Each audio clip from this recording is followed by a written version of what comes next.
খামেনিকে শেষ বিদায়। ইরানে বাংলাদেশ সহ শতাধিক দেশের প্রতিনিধি। তেহরান জুড়ে কড়া নিরাপত্তা।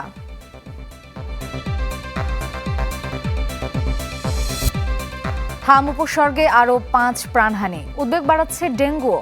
বর্ষায় পরিস্থিতি ভয়াবহ হওয়ার শঙ্কা।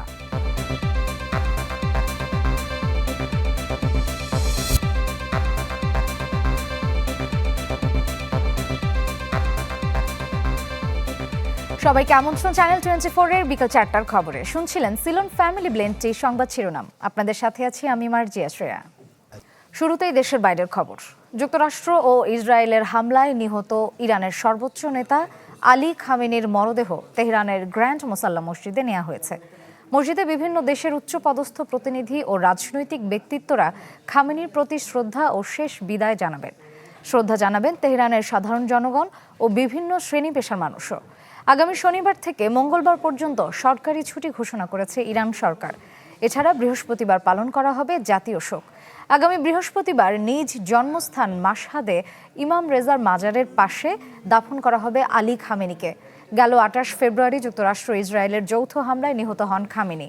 ওই হামলায় তার স্ত্রী, কন্যা, জামাতা, পুত্রবধূ ও নাতনিও প্রাণ হারান। দেশে মাদক ও আইনশৃঙ্খলা পরিস্থিতি নিয়ে উদ্বেগ প্রকাশ করেছেন বিরোধী দলীয় নেতা ডাক্তার শফিকুর রহমান। সকালে নেত্রকোনায় সাংবাদিকদের সাথে আলাপকালে জামায়াত আমির অভিযোগ করেন, দেশে মাদকের সবচেয়ে বড় চালান আসে স্বরাষ্ট্রমন্ত্রীর নিজ জেলা থেকে। মাদক নির্মূল করতে হলে আগে সেখানে অভিযান চালাতে হবে। জামায়াত আমির আরও বলেন, যে সরকারই আসে তারা দাবি করেন আইনশৃঙ্খলা ভালো, বাস্তবে কোনো পদক্ষেপ নেই।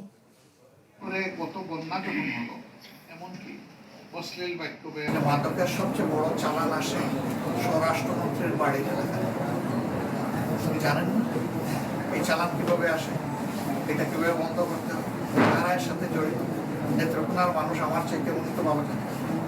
আমরা দেখতে চাই যে সংসদের ভিতরে অনেক ব্যাপারে তিনি অনেক ভূমিকা রাখেন। আমরা দেখতে চাই যে তার মন্ত্রণালয়ের ভূমিকাটা তার বাড়ির থেকে শুরু।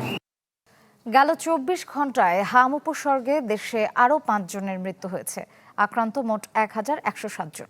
এক বিজ্ঞপ্তিতে তথ্য জানায় স্বাস্থ্য অধিদপ্তর। বলা হয়, গেল 15 মার্চের পর থেকে এ পর্যন্ত নিশ্চিত হামে 93 জনের মৃত্যু হয়েছে। একই সময় সন্দেহজনক হাম রোগে মৃত্যুর সংখ্যা 636। এখন পর্যন্ত নিশ্চিত হাম রোগী 12,425 জন। এছাড়া সন্দেহজনক হাম রোগীর সংখ্যা 1,03,961। এ পর্যন্ত হাম সন্দেহে হাসপাতালে ভর্তি হয় 87,262 জন। এর মধ্যে ছাড়পত্র পেয়েছেন 83,543 জন। আবার উদ্বেগ বাড়াচ্ছে মশাবাহিত রোগ ডেঙ্গু। চলতি বছরের প্রথম 6 মাসেই আক্রান্ত হয়েছেন 6,000-এর বেশি মানুষ। প্রাণ গেছে 18 জনের। আগস্ট সেপ্টেম্বরের বর্ষায় পরিস্থিতি আরও ভয়াবহ হওয়ার শঙ্কা বিশেষজ্ঞদের। আশিকিন প্রিন্সের রিপোর্টে বিস্তারিত। বর্ষা মৌসুম শুরু হওয়ার সঙ্গে সঙ্গেই বাড়ছে ডেঙ্গুর প্রকোপ। স্বাস্থ্য অধিদপ্তরের তথ্য অনুযায়ী চলতি বছরের প্রথম 6 মাসে ডেঙ্গুতে আক্রান্ত হয়েছেন 6,104 জন, মারা গেছেন 18 জন। তবে গেল বছর প্রথম 6 মাসে আক্রান্তের সংখ্যা ছিল 10,296 জন, আর মৃত্যু হয়েছিল 42 জনের। ভাইরাস বহনকারী এডিস ইজিপ্টাই মশার কামড়েই ছড়ায় ডেঙ্গু রোগ। জনস্বাস্থ্য বিশেষজ্ঞদের মত, 26 বছর ধরে ডেঙ্গুর সংক্রমণ অব্যাহত থাকায় ঢাকার মানুষের মধ্যে তৈরি হয়েছে এক ধরনের হার্ড ইমিউনিটি। এক বছর এই ভ্যারাইটি দ্বারা, আরেক বছর আরেক ভ্যারাইটি দ্বারা, এইভাবে করতে করতে আমাদের ঢাকার অনেক লোক তারা এই 4টা ভ্যারাইটি দ্বারা আক্রান্ত হয়ে গেছে। ঢাকায় ধীরে ধীরে হার্ড ইমিউনিটি বা গণপ্রতিরোধ একটা জন্মাচ্ছে ডেঙ্গুর বিরুদ্ধে। সুতরাং ঢাকায় আগের মতো আর ব্যাপক হারে হবে না। ঢাকায় এখন যেটা হবে, 2 ধরনের লোকের হবে। একটা হলো নতুন যারা জন্ম নিচ্ছে, এই শিশুদের মধ্যে হবে। আর ঢাকার বাইরে থেকে যদি কেউ আবার এসে বসবাস শুরু করে, তারা থাকবে। তবে এডিস মশা নিয়ে কাজ করা গবেষকদের সংখ্যা, আগস্ট এবং সেপ্টেম্বর মাসে ভয়াবহ আকার ধারণ করতে পারে ডেঙ্গুর সংক্রমণ। ডেঙ্গু আগস্ট এবং সেপ্টেম্বরে বেশ ভয়াবহ হতে পারে বেশ কয়েকটি জেলাতে, বিশেষ করে ঢাকা, চট্টগ্রাম বিভাগের বেশ কয়েকটি জেলা, বরিশাল বিভাগের বেশ কয়েকটি জেলা, মাদারীপুর, বাগেরহাট, ময়মনসিংহ, চাঁদপুর, গাজীপুর, মানিকগঞ্জ, নরসিংদী, এই কয়েকটি জেলাতে বেশ ব্যাপক আকারে ডেঙ্গু হতে পারে। রোগতত্ত্ব, রোগ নিয়ন্ত্রণ এবং গবেষণার প্রতিষ্ঠান আইইডিসিআর এর তথ্য অনুযায়ী ডেঙ্গু ভাইরাসের 4টি ধরনের মধ্যে চলতি বছর সবচেয়ে বেশি শনাক্ত হচ্ছে ডেন 3। 91% বেশি এই ধরনে আক্রান্ত, আর 8.5% ডেন 2 ধরনে আক্রান্ত।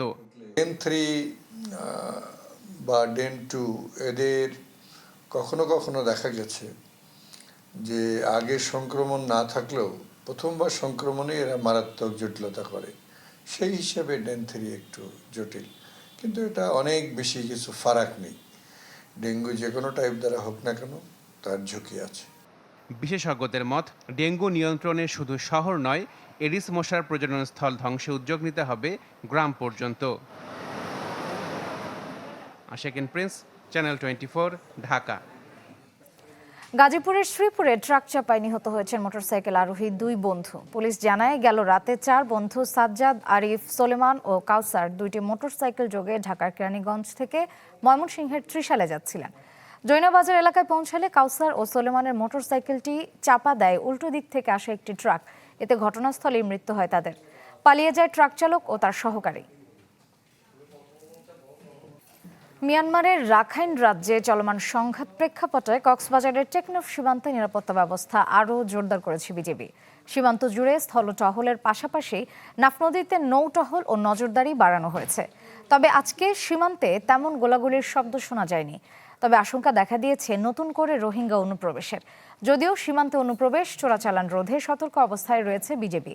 এদিকে এ ঘটনার পর আতঙ্ক ছড়িয়ে পড়েছে এপারে সীমান্তবর্তী এলাকাগুলোতে। গেল বুধবার রাত থেকে রাখাইন রাজ্যে মংডু ও আশপাশের এলাকায় কয়েক দফা বিমান হামলা চালায় জান্তা বাহিনী। এই ছিল বিকেল 4টার খবরে। বিশ্বের যে কোনো প্রান্ত থেকে সবশেষ খবর জানতে ভিজিট করুন আমাদের ফেসবুক পেজ, ইউটিউব চ্যানেল ও ওয়েবসাইটে। এতক্ষণ যারা সাথে ছিলেন সবাইকে ধন্যবাদ।